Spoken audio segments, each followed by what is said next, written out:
নমস্কার বন্ধুরা, আরও একটি নতুন ভিডিওতে স্বাগত। আজকের ভিডিওতে আলোচনা করব মোহিনী একাদশীর ব্রতকথা এবং তার তাৎপর্য নিয়ে। মোহিনী একাদশীর অনেকগুলি প্রচলিত ব্রতকথা রয়েছে, তো তার মধ্যে যেটি সবচেয়ে প্রচলিত সেইটি নিয়েই আজ বিস্তারিতভাবে আলোচনা করব। তো চলুন শুরু করা যাক ভিডিওটি। এই ব্রতকথাটি হল রাজা ধৃষ্টবুদ্ধির মুক্তির কাহিনী।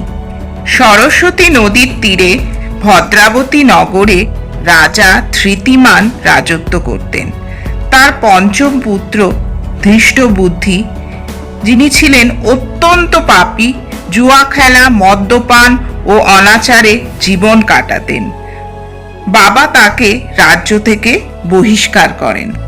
সহায় সম্বলহীন ধৃষ্টবুদ্ধি বনে বনে অসহায়ভাবে ঘুরতে লাগলেন।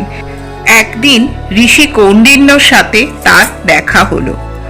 ঋষি তাকে মোহিনী একাদশী ব্রত পালন করতে বললেন। ধৃষ্টবুদ্ধি পূর্ণ ভক্তি ভরে ব্রত পালন করলেন।